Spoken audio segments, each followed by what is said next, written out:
그러면 어떠하냐? 우리는 나으냐? 결코 아니라. 유대인이나 헬라인이나 다 죄 아래 있다고 우리가 이미 선언하였느니라. 기록된 바 의인은 없나니 하나도 없으며 깨닫는 자도 없고 하나님을 찾는 자도 없고 다 치우쳐 함께 무익하게 되고 선을 행하는 자는 없나니 하나도 없도다. 그들의 목구멍은 열린 무덤이요 그 혀로는 속임을 일삼으며 그 입술에는 독사의 독이 있고 그 입에는 저주와 악독이 가득하고 그 발은 피 흘리는데 빠른지라. 파멸과 고생이 그 길에 있어 평강의 일을 알지 못하였고 그들의 눈앞에 하나님을 두려워함이 없느니라 함과 같으니라. 아멘. 네, 지난 주일에는 로마서 3장 1절에서 8절까지의 말씀을 통해서 하나님을 대적하는 4개의 질문, 그리고 그 질문에 대해서 바울이 하나님을 변호하는 4개의 대답에 대한 내용을 중심으로 하나님은 참되시고 하나님은 신실하시고 의롭고 하나님의 심판은, 하나님의 진노하심은 정당하다, 그런 내용을 우리 말씀드렸습니다. 그래서 하나님을 대적하는 그들에 대해서 지난 시간 마지막 절인 3장 8절에서 바울이 이 논쟁을 통해서 이렇게 판결을 하죠. 그들은 정죄받는 것이 마땅하니라. 그리고 시작되는 것이 오늘 본문 9절입니다. 그러면 어떠하냐? 우리는 나으냐? 지금까지 그들에 대해서 얘기를 했던 바울이 이제는 우리까지 포함을 하고 있어요. 8절 9절 함께 보시면 그들은 정죄받는 것이 마땅하니라. 그러면 어떠하냐? 우리는 나으냐? 그들은 정죄받는 것이 마땅한데 그렇다면 우리는 아니냐? 결코 아니라. 유대인이나 헬라인이나 다 죄 아래 있다고 우리가 이미 선언하였느니라. 유대인과 헬라인이 다 죄 아래 있다. 즉 그들과 우리가 다 죄 아래 있고, 그래서 이 유대인과 헬라인이라는 이 표현은 단지 두 다른 민족을 얘기하는 게 아닙니다.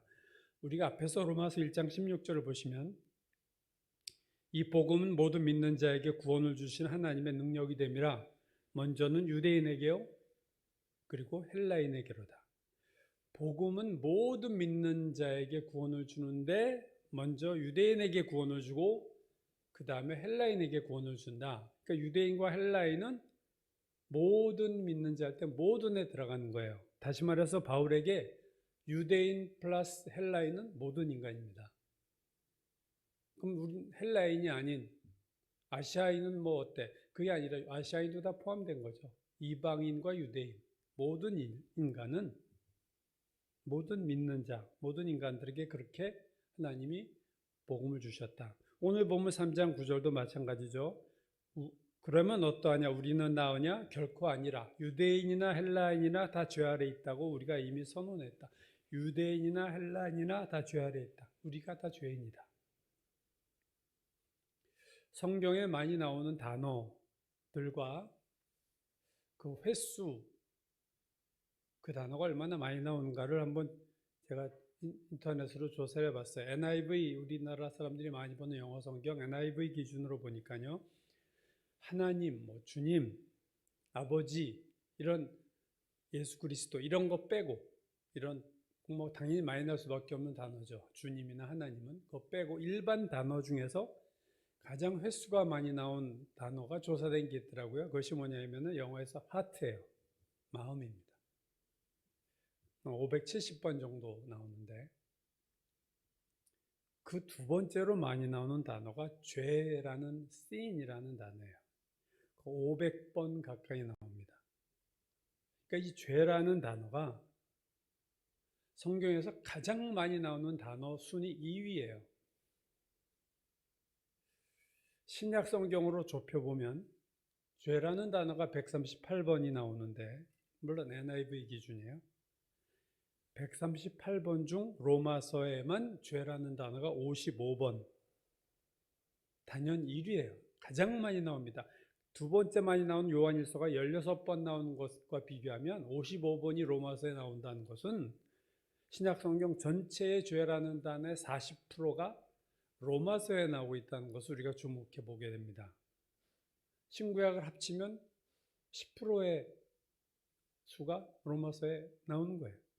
그러니까 로마서의 되게 중요한 키워드 중에 하나가 죄라는 단어입니다.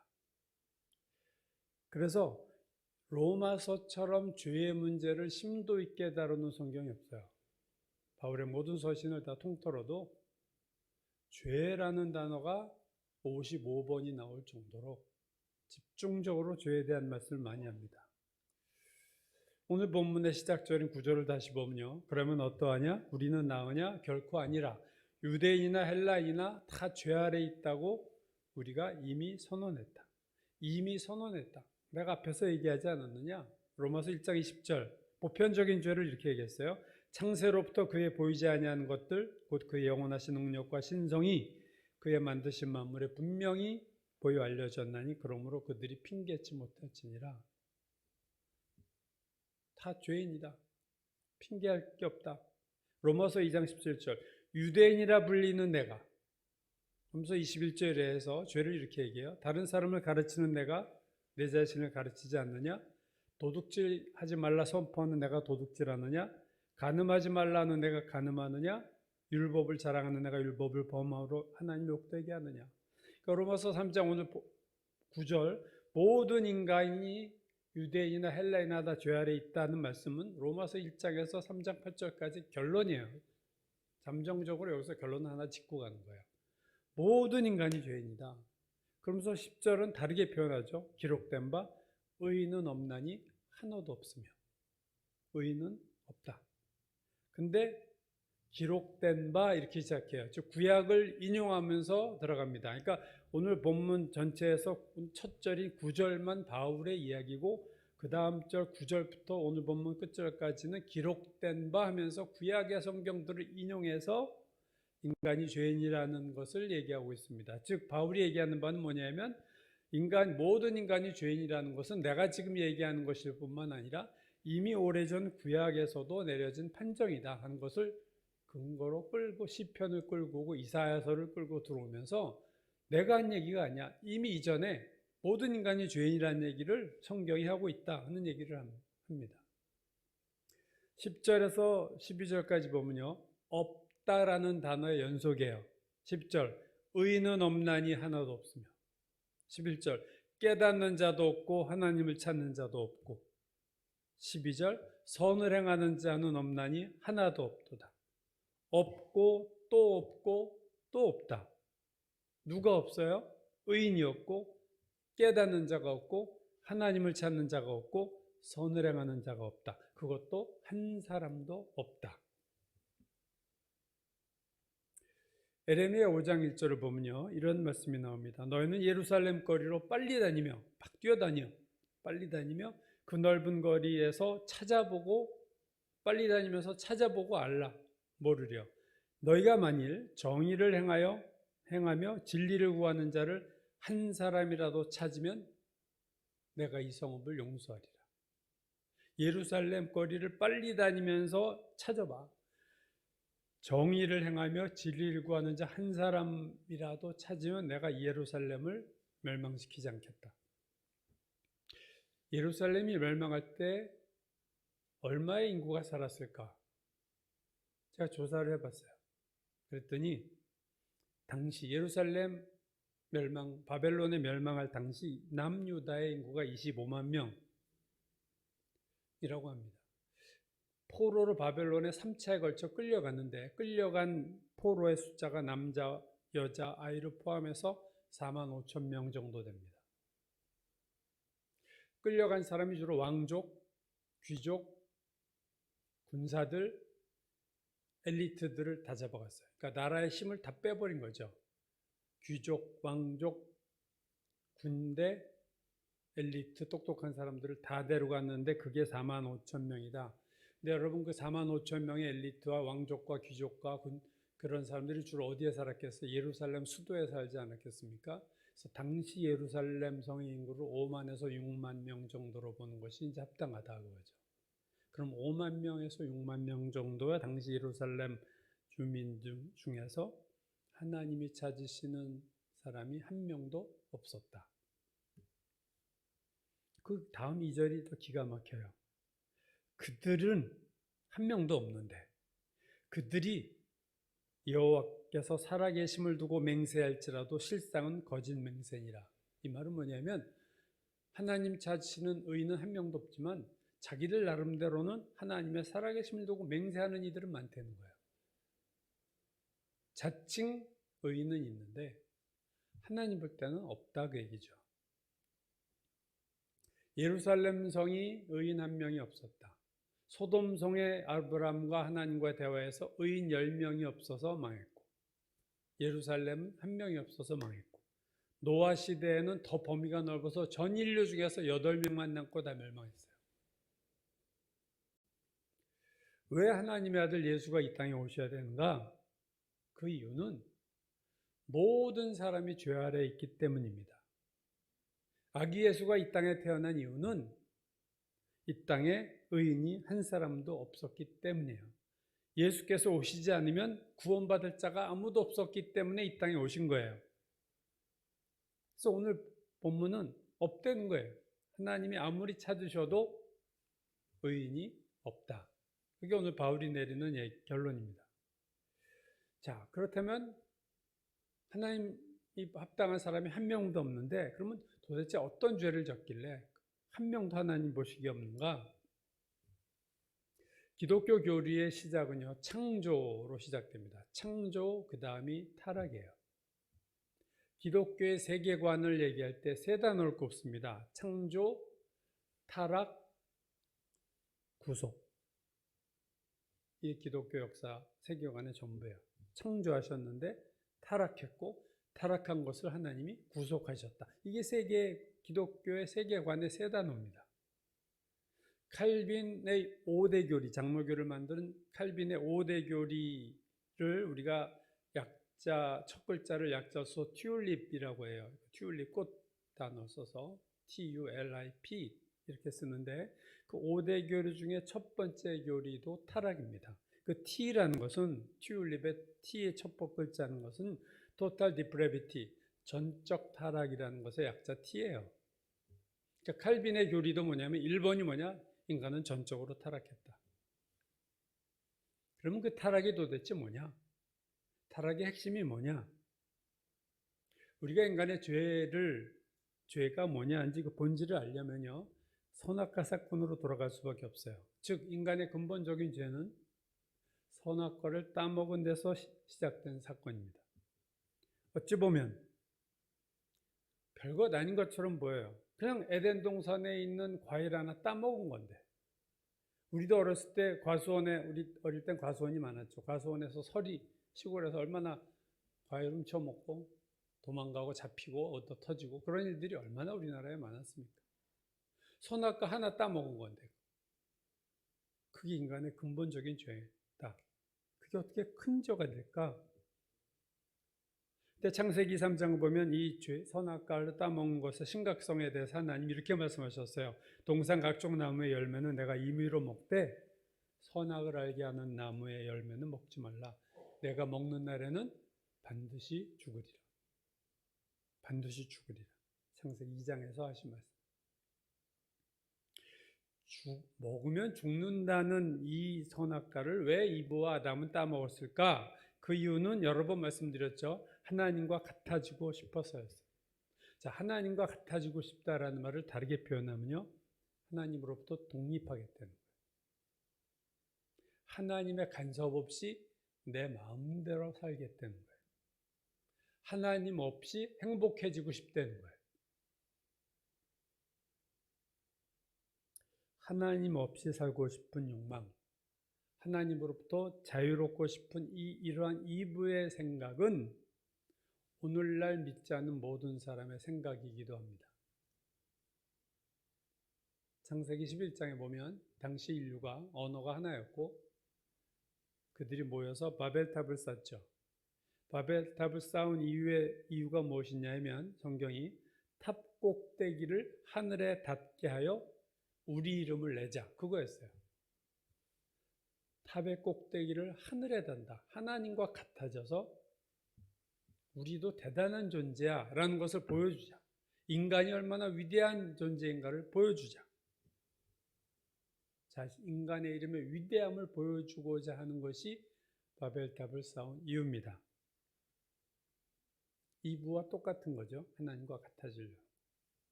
이사야서 14장을 보면 하늘의 천사장이었던 루시퍼가 타락하게 된 이유에 대해서 이렇게 말씀하고 있어요.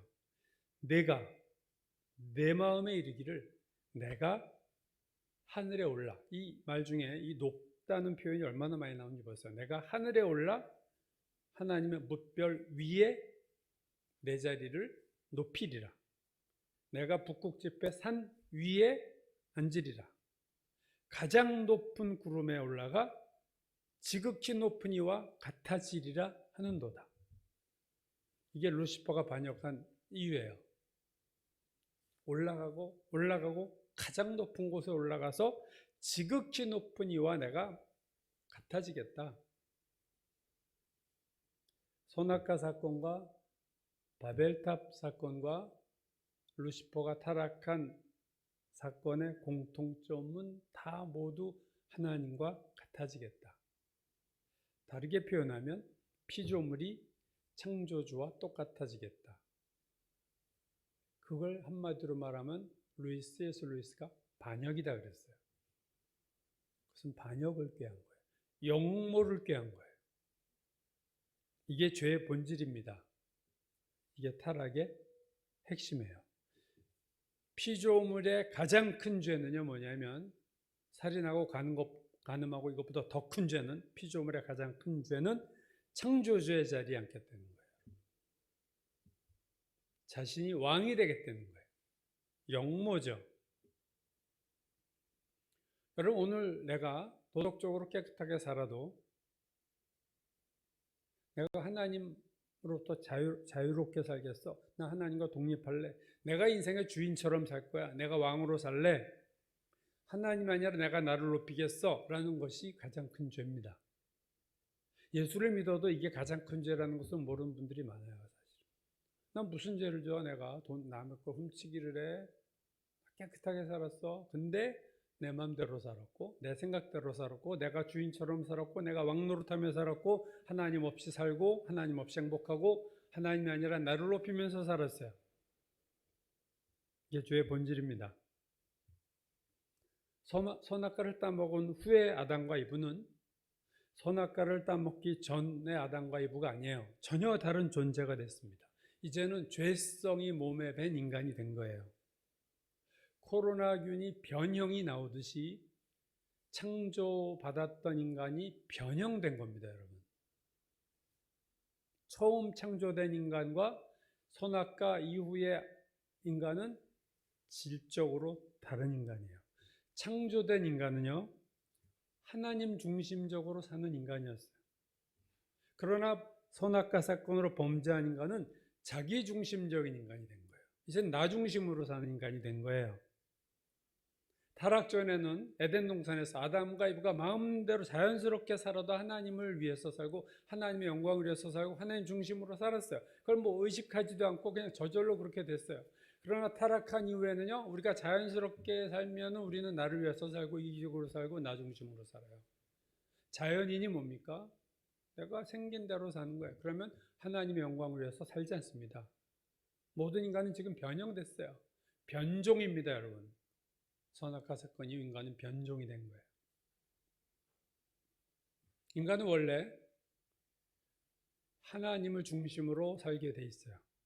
그래야 행복해지게 돼 있어요. 그게 인간의 매뉴얼입니다. 인간이 그렇게 만들어졌어요. 근데 내가 왕노릇하고 내가 주인이 돼서 살면 인생은 자유로운 것 같지만 여러분 절대로 행복하지 않습니다. 인간의 문명이 뭐예요? 인간이 주인이 돼서 만든 게 인간의 문명 아닙니까? 이 문명이 썩어가는 거 보세요. 하나님 없이 인간이 주인 노릇하면서 만든 인간의 모든 문명과 문화는 다 타락했습니다. 행복하지 않습니다. 고통입니다. 제품이 매뉴얼대로 작동하지 않으면요, 이게 문제가 심각하잖아요. 인간이 하나님이 매뉴얼이 있어요. 하나님이 인간을 창조하실 때 만든 매뉴얼, 하나님 중심으로 살고 하나님의 영광을 돌리며 살면 인간은 행복하게, 그런 매뉴얼로 만들었는데 인간이 독립하고 뛰쳐나갔어요. 그러자 인간은 불행해진 겁니다. 하나님으로부터 뛰쳐나온, 내가 자유를 얻겠다고 뛰쳐나온 인간이 어떻게 됐습니까? 정말로 왕이 됐나요? 정말로 주인이 됐나요? 그렇지 않습니다. 요한복음에 보면 예수님이 마귀를 이렇게 얘기했습니다. 세상 임금이다. 좀 누가 왕이 된 얘기예요? 마귀가 왕이 된 거예요. 인간이 하나님으로부터 독립해서 스스로 왕이 되려고 했지만 진짜 왕이 된 거는요, 인간이 아니라 마귀예요. 그러니까 선악과를 따먹으면 하나님과 같아질 거다. 이거 뱀의 유혹은 거짓말이었습니다. 뭐 거짓말을 기가 막히게 그럴듯하게 했어요. 그래서 선악과를 따먹으로 인간이 왕이 된 게 아니라 사탄이 왕이 됐어요. 그러니까 인간은 왕이 될 수가 없어요. 타락 전에는 하나님이 왕이었고 타락 후에는 마귀가 왕이 된 거예요. 타락 전에는 선한 왕이었는데 타락 후에 우리의 왕은 악하고 못되고 정말로 거짓의 아비인 사탄이 왕이 된 거예요. 그래서 종노릇하며 사는 거예요. 죄의 종노릇하며 사는 거예요. 어리석은 인간이 속아서. 한때 천동설, 하늘이 움직인다라는 것을 믿던 때가 있었죠. 근데 그렇게 믿을 수밖에 없는 게 눈을 뜨면 해가 동쪽에서 떴다가 움직이잖아요. 이렇게 서쪽으로 가니까 아, 태양이 움직이는구나. 달이 떠가지고 보면 달이 계속 위치가 바뀌어요. 아, 달이 움직이는구나. 근데 우리는 가만히 있으니까 아, 지구는 고정돼 있고 천체가 움직이는구나. 그래서 천동설을 믿을 수밖에 없어요. 과학이 발달하기 전에는. 그러나 과학을 통해서 움직이는 것은 해와 달이 아니라 지구가 움직인다라는 것을 발견하게 된 거죠. 그래서 지동설, 지구가 움직일 동자, 지구가 움직인다. 그걸로 바뀐 거 아닙니다. 여러분, 타락한 인간은요, 천동설을 믿는 인간과 같아요. 세상이 나 중심으로 움직인다고 생각해요. 모든 세상의 중심은 나예요. 세상을 나 중심으로 봅니다. 하나님 중심으로 보지 않고 내가 고정된 거고 모든 것을 내 중심으로 봐요. 내 손톱에 박힌 가시가 남의 죽을 병보다 더 아파요. 왜? 내가 아픈 거니까. 내 아이가 세상에서 모든 것의 중심이 될 수밖에 없어요. 남의 큰 기도 제목보다 내 작은 기도 제목이 더 중요해요. 내가 지지하는, 좋아하는 정치인은 무조건 옳은 거예요. 아무리 뉴스가 범죄 사실이 일어나도 그 사람이 나는 좋아. 그럼 그 사람 옳은 거야. 심지어 하나님도 내 중심으로 움직여야 된다고 생각해요. 하나님 내 기도 들으셔야 돼. 네. 천동설이에요. 영적인 천동설. 하나님도 움직이고 나 중심으로 움직이세요. 하나님도. 내가 중심이에요. 세상 만사의 중심은 나예요. 이게 변형된 죄인의 마음이 이렇게 변해요. 자기중심 성향이 이렇게 된 거예요. 이게 죄입니다. 죄의 핵심은 자기중심이에요. 오늘 로마서 3장 본문 전반부인 9절에서 12절까지는 우리가 다 죄인이고 의인이 없다 그 얘기였어요. 그리고 13절에서 끝절까지는요, 죄인에 대한 구체적인 이제 묘사들이 나오는데 특별히 13절, 14절 보시면 말의 죄가 많이 나옵니다. 그들의 목구멍은 열린 무덤이요 그 혀로는 속임을 일삼으며 그 입술에는 독사의 독이 있고 그 입에는 저주와 악독이 가득하고. 그 다음에 발이죠. 15절 그 발은 피 흘리는 데 더 빠른지라. 그리고 죄의 마지막 설명이 18절이에요. 그들의 눈앞에 하나님을 두려워함이 없느니라. 가장 타락한 죄인의 모습은요, 하나님을 두려워하지 않는 거예요. 잠언 1장은 하나님을 두려워하는 것이 지식의 근본이다. 그랬는데 죄인은 하나님을 두려워하지 않아요. 그 말은 죄책감이 없어졌다. 죄책감이 전혀 없는 거예요. 디모데후서 3장에 마지막 시대 사람들의 여러 모습이 나오는데 여러분 이들의 모습에서 죄책감이 있나 한번 보실래요? 사람들이 자기를 사랑하며 돈을 사랑하며 자랑하며 교만하며 비방하며 부모를 거역하며 감사하지 아니하며 거룩하지 아니하며 원통함을 풀지 아니하며 모함하며 절제하지 못하며 사나우며 배신하며 자만하며 쾌락 사랑하기를 하나님 사랑하는 것보다 더하며. 그럼 죄책감이 있습니까? 없잖아요. 돈을 사랑하고 나를 사랑하고 쾌락을 사랑하는 사람에게 죄책감이 없습니다. 그렇잖아요. 부모를 거역하고 원통을 풀지 아니하고 배신하고 모함하고 싸납고 죄책감이 자리를 잡을 틈이 없어요. 마지막 시대의 사람의 모습, 디모데후서 3장이 말하는 마지막 시대 사람의 모습에는요, 죄책감이 없습니다. 오늘날의 시대에도 죄책감이 현저하게 그 이전 시대보다 줄어들었어요. 몇 년 전 작고한 장로교에서 유명한 목사이자 신학자죠. R.C. 스프롤이라는 우리나라에도 한 30여 권 번역된 책이 있는 유명한 사람입니다. 아주 논리적이고 설득력이 있어요. 유튜브에도 많이 나오는데 이 사람이. 그의 책 중에 자기가 경험한 얘기를 하는데 이런 얘기를 합니다. 한 출판사에 자기가 책을, 어린이를 위한 책을 출판하기로 하고 원고를 보냈어요. 출판사에. 그랬더니 출판사에서 다시 보내온 걸 보니까 자신의 원고에서 죄라고 쓴 용어들을 전부 바꿨어요. 무슨 단어로 바꾸냐면 잘못된 선택. 그래서 원고 출판사에 전화를 해서 왜 내가 죄라고 쓴 것을 잘못된 선택으로 고쳤냐 그랬더니 그 편집자가 이렇게 대답했다고 합니다. 죄라는 용어가 어린아이에게 잘못된 자아상을 심어줄 수 있기 때문에 그렇습니다. 죄라는 단어가 어린아이에게 잘못된 자아상을 심어준다. 그 잘못된, 그들이 말하는 잘못된 자아상은 뭐예요? 인간은 죄인이다. 이거 잘못된 자아상이라는 거예요. 그래서 그런 잘못된 자아상을 심어주면 안 되니까 그 단어를 바꿨다는 거죠. 선택을 잘못했지. 죄는 아니야. 사람은 선택을 잘못할 수도 있으니까. 참 자아상은 뭐고 잘못된 자아상이 뭐냐? 자기에 대해서 부정적인 것을 말하지 않는 것. 자신에 대해서 죄에 대해서 말하지 않는 것이 참된 자아상이다. 이게 현 시대의 긍정의 심리학에서 다 나오는 얘기야. 자꾸 적극적으로 생각하고 긍정적으로 생각해. 나에 대해서 부정적인 거 다 없애. 뭐 죄책감 이런 거 다 버려. 며칠 전 한 일간지에서 다음과 같은 기사를 봤습니다. 영국의 한 저널리스트가 쓴 책에 따르면 그 사람이 조사를 한 건데요. 2014년에 기준으로 안드로이드 폰, 휴대폰 중에서도 안드로이드 폰만을 기준으로 매일 셀카가 930억 장이 촬영된대요. 엄청난 거죠. 930억 장이 셀카가 촬영됐는데 그러니까 아이폰 빼고 안드로이드 폰만 가지고 얘기한 거니까 만약에 아이폰까지 포함하면 엄청나게 셀카를 찍는 거예요, 사람들이.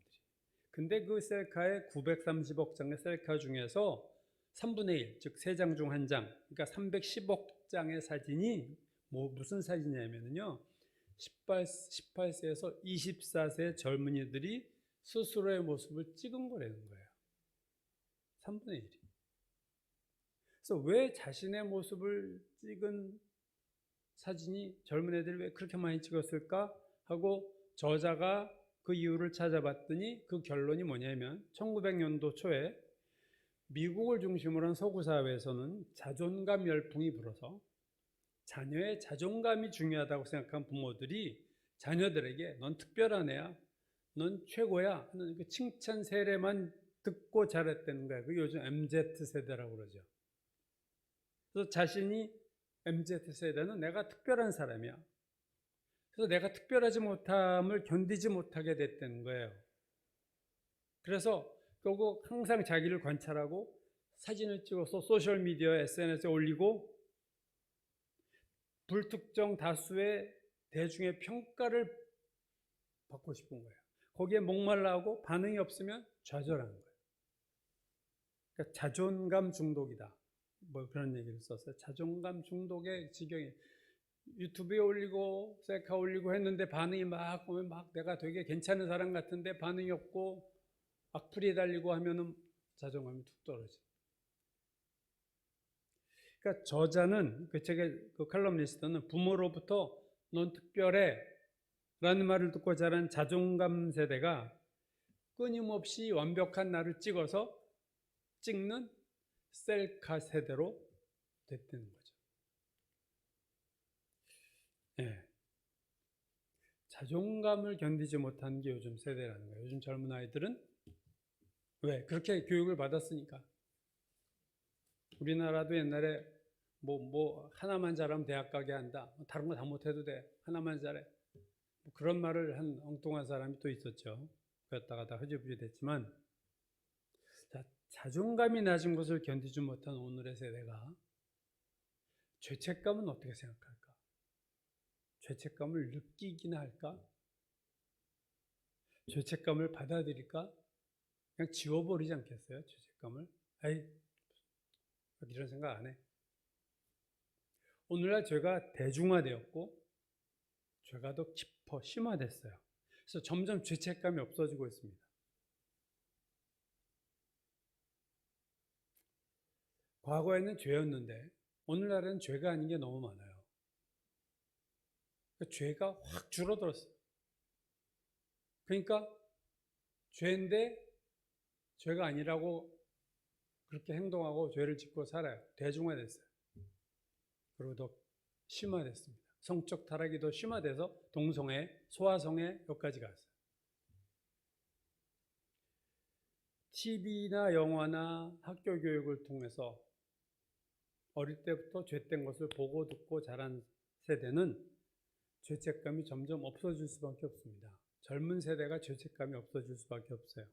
죄에 익숙해지고 죄에 무감각해지고 죄를 죄로 여기지 않는 거죠.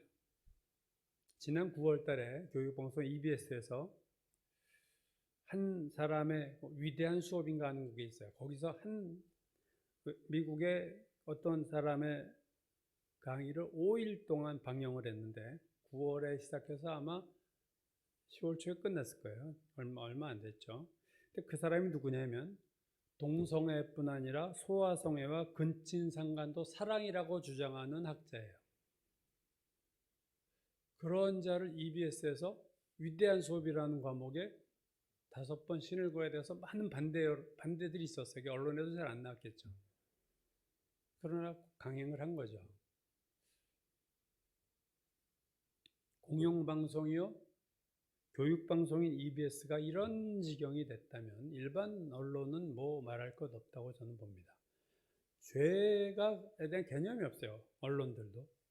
영화는 말할 것도 없고 아주 타락의 원산지가 되고 말았지만 요새는 뭐 세상까진 그렇다 쳐도 교회에서조차 점점 죄책감이 없어지고 있습니다. 제가 어제 한 주요 일간지 인터넷으로 봤더니요, 한 종교 칼럼에 유명한 사람이 과거 오카노 목사께서 하셨던 설교를 인용했더라고요. 저도 한번 여러분한테 말씀드렸던 내용입니다. 한국교회 부흥 100주년 기념 집회 때 한 설교 중에 인용을 제가 했었죠. 이렇게 오카노 목사가 얘기한 걸 그 칼럼, 종교 칼럼니스트가 인용했어요. 믿기만 하면 구원받는다고 하면 사람들이 아멘합니다. 믿음만 있으면 하늘의 복도 땅의 복도 다 받을 수 있다고 하면 할렐루야 합니다. 오카노 목사님 설교예요. 그러나 행함이 따르지 않는 믿음은 거짓 믿음이요 구원도 확신할 수 없다고 말하면 얼굴이 금방 굳어버립니다.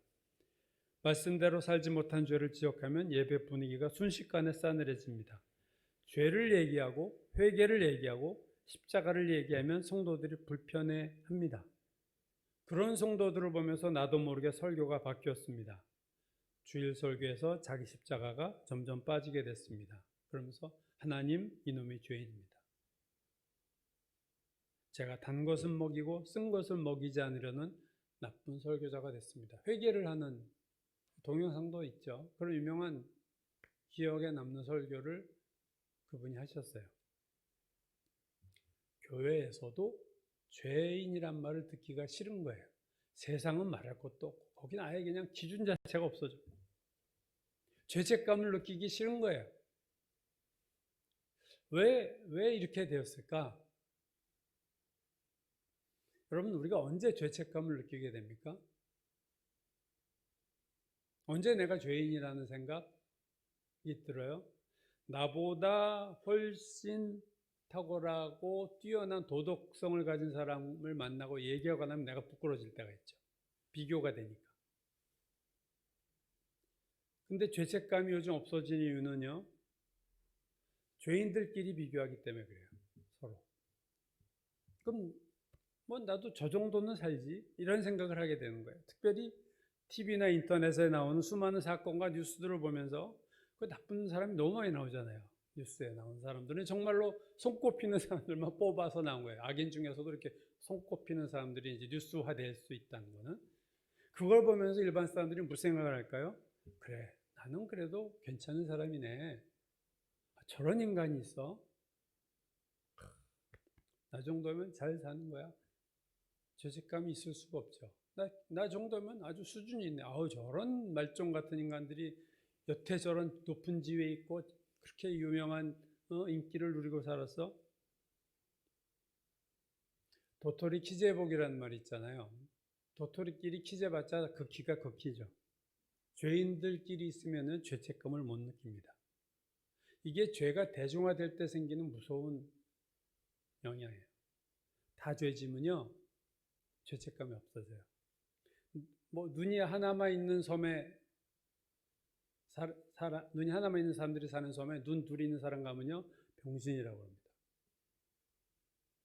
노아 시대가 홍수전 시대에 다 타락을 하니까 죄책감이 없고, 오히려 노아 같은 사람은요, 비웃음을 당했어요. 뭐 저런 인간이 있어. 저거 완전히 천연기념물이네. 8명만 남았잖아요. 우리가 나보다 월등히 뛰어난, 도덕적으로 윤리적으로 뛰어난 사람, 나보다 거룩한 사람 만나면 내가 부끄러워지고 죄책감을 느끼는 거예요. 그러나 여러분, 진짜 우리가 죄책감을 느끼게 될 때는요, 하나님을 만날 때입니다. 이사야서 6장에서 이사야가 소명을 처음 받는 장면이 나오죠. 6장 1절 이하입니다.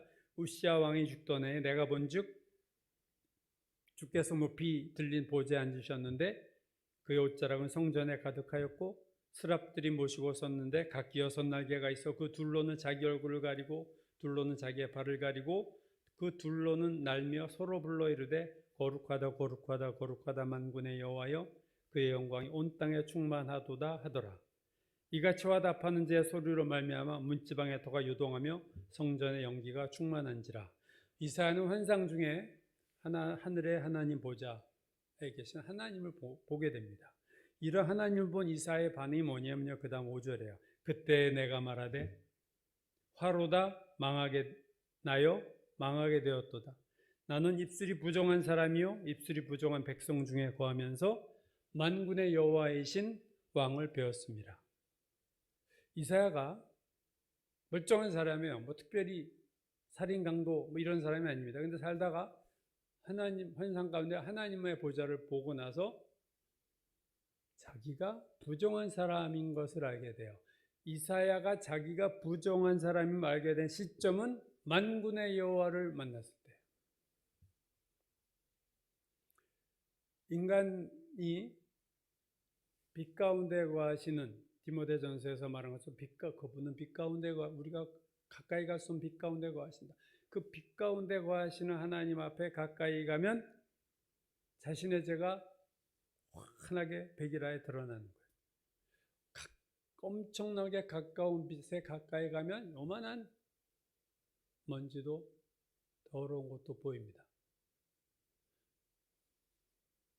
저는 머리 깎으러 갈 때 일부러 하얀 옷을 입고 가요. 왜냐하면 머리카락들을 잡아내려면 검은 옷이나 검은색이나 보통색 있는 것 가면요 따가운데 어디에 머리카락이 있는지 몰라요. 그래서 저는 흰 와이셔츠 입고 갑니다. 매일 흰 와이셔츠만 입고 와. 그 사람이 이상하게 할지 모를 거예요.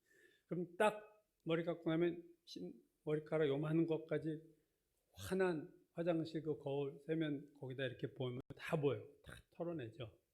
이런데 목에 하나님 앞에 가까이 가면요, 빛 가운데 계신 하나님 가까이 가면요, 내 죄가 저절로 보여요. 회개하려고 노력할 일이 없어요. 저절로 회개가 터지고 저절로 내 죄가 보이는 거예요.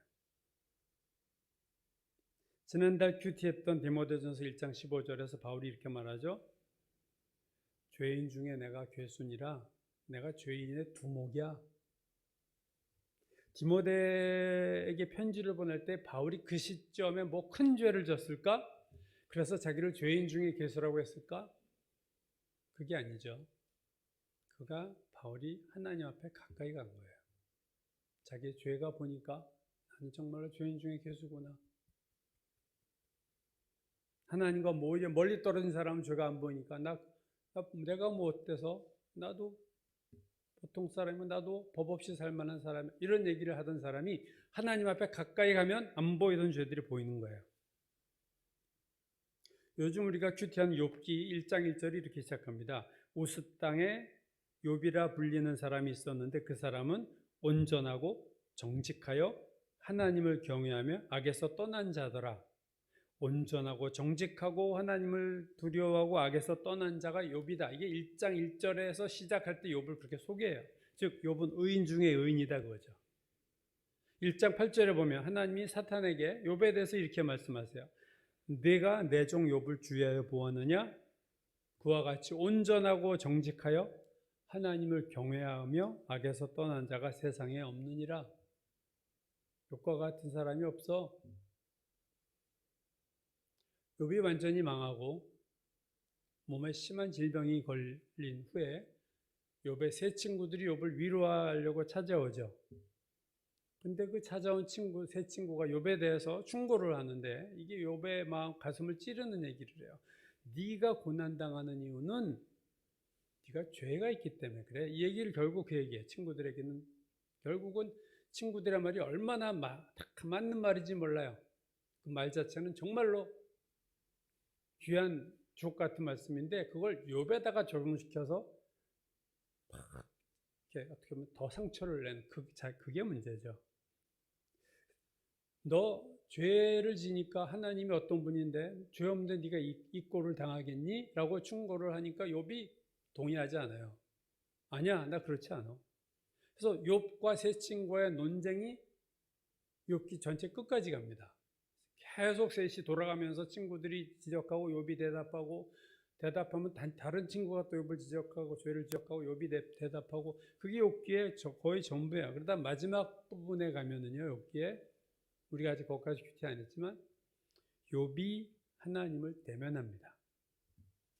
세 명의 친구들의 충고에도 자신의 죄를 인정하지 않았던 당대 의인인 욥이 하나님을 만났을 때 자기의 죄를 회개합니다. 마지막 장인 42장 5절 6절이죠. 욥이 하는 말이에요. 내가 주께 대하여 귀로 듣기만 하였사오나 이제는 눈으로 주를 배옵나이다. 그러므로 내가 스스로 거두어드리고 티끌과 재 가운데서 회개하나이다.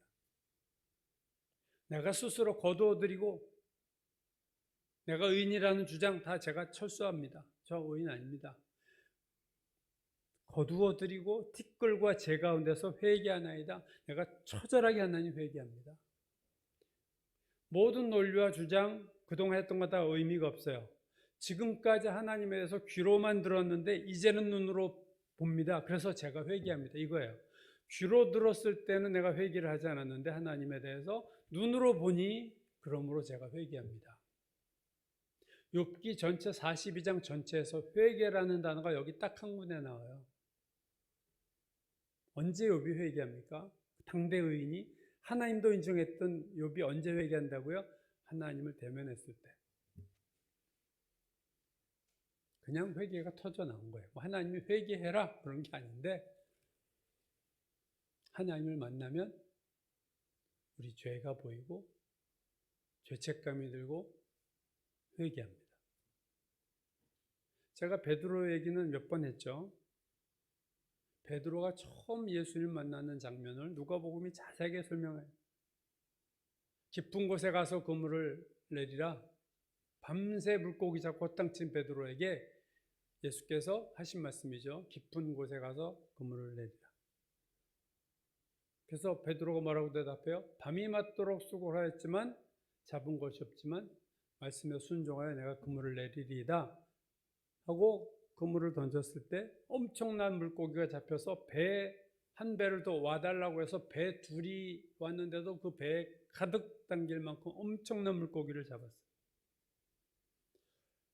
엄청나게 물고기를 잡은 직후에 베드로의 반응이 누가복음 5장 8절입니다. 시몬 베드로가 이를 보고 물고기가 많이 잡힌 것을 보고 예수의 무릎 아래 엎드려 이르되 주여 나를 떠나소서 나는 죄인이로소이다.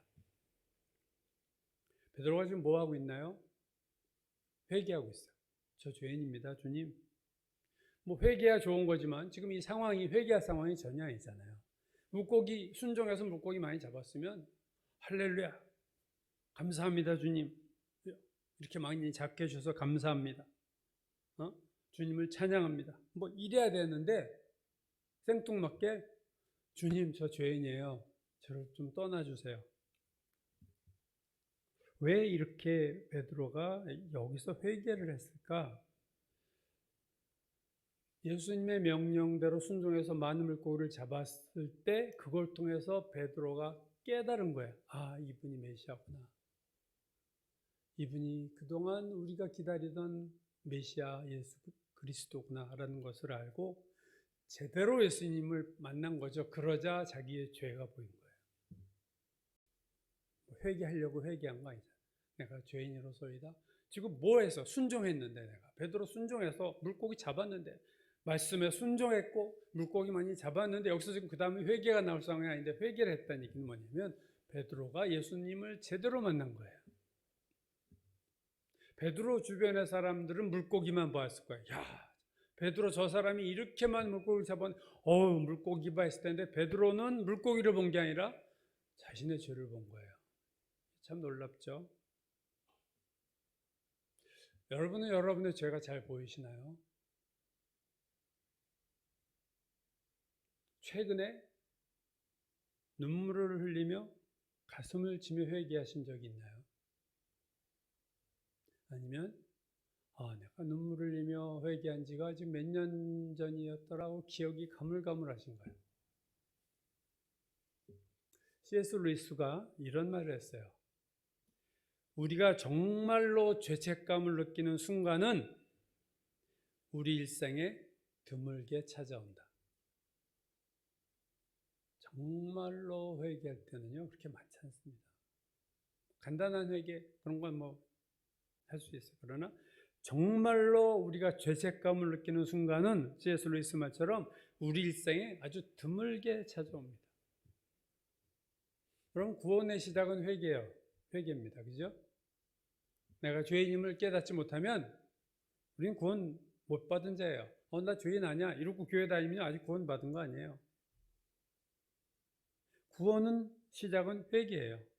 내가 용서받지 못할 죄인이구나를 깨닫고 예수께서 십자가에 죽으신 것이 나를 위해 돌아가셨구나. 그 십자가 보혈로 내가 살아나는구나를 깨닫는 것이 구원입니다. 그거 깨닫지 못하고 교회 다니면요. 지금 교회 다시 다니셔야 돼요. 구원의 시작이 회개인 거 맞습니다. 그러나 부흥의 시작도 회개예요. 예수 처음 믿을 때 한번 회개하고 이거 버리는 용도가 아닙니다. 교회 역사를 보면요. 모든 부흥, 평양 대부흥, 영국의 대부흥, 미국의 대부흥 시작은요. 회개였어요. 다. 그들이 죄를 보기 시작하는 거예요. 평양 대부흥의 시작이 뭐예요? 길선주 장로가 나중에 목사 됐지만 대중 앞에서 교인들 앞에서 자기 죄를 다 얘기하는 거예요. 내가 장로인데 제가 이런 죄를 졌고 저런 죄를 짓고 그때 그 평양교회에서 산정교회에서 사람들이 다 울면서 교인들이 자기 죄를 회개하기 시작한 거예요. 그러면서 대부흥이라는 거예요. 성령의 역사가 나타나고 평양 대부흥 100주년 기념 집회에서 옥한 목사가 설교도 했지만 그 대부흥이 그렇게 일어났습니다. 뭐 평양만 그래요? 세계 교회 역사의 부흥의 시작은 전부 회개입니다. 나에게 진정한 회개가 있는가 없는가? 나에게 진정한 회개가 없다면 나에게 영적 부흥이 없는 거예요. 내 심령이 메말라 버린 겁니다. 생각도 나지 않는 죄를 막 생각해내려고 애쓰라는 말이 아니에요. 하나님 만나기를 사모하라는 말입니다. 하나님한테 내 죄를 알게 해달라는 기도를 하라는 말씀이에요. 하나님, 내 심령이 새로워지기를 원합니다. 제가 정말로 하나님의 부흥을 경험하기 원합니다. 그렇게 기도하시라는 거예요. 그러기 위해서 우리는 구체적으로 그래서 말씀과 기도가 나오는 거예요. 말씀을 묵상하고 기도하기에 힘쓰다가 하나님을 만나는 거거든요. 내가 말씀을 보지 않고 기도를 하지 않는데 하나님 어떻게 만나겠어요? 어디서 만나실 거예요? 뭐 하다 만나실 거예요? 설거지하다 만나실 거예요? 회사 사무실에서 일 보다 만나실 거예요? 그럴 일 없잖아요. 말씀과 기도를 통해서 내 죄를 발견하고 하나님을 만나는 것. 말씀과 기도를 통해서 심령의 부흥을 경험하는 거예요. 이 코로나 시대에 예배 제약 조건이 너무나도 많지만 하나님은 제약을 받으시는 분이 아닙니다. 가물었을 때, 영적으로 가문 것 같은 이 코로나 시대에 오히려 정말로 부흥을 우리는 체험할 수 있어요. 하나님 만나기를 사모하고 하나님께 가까이 나아가면, 하나님 제대로 만나면 내 죄가 보이고 내가 통회하면서 하늘의 부흥이 우리 가운데 임하는 놀라운 역사를 하나님 우리에게 은혜로 주실 줄로 믿습니다.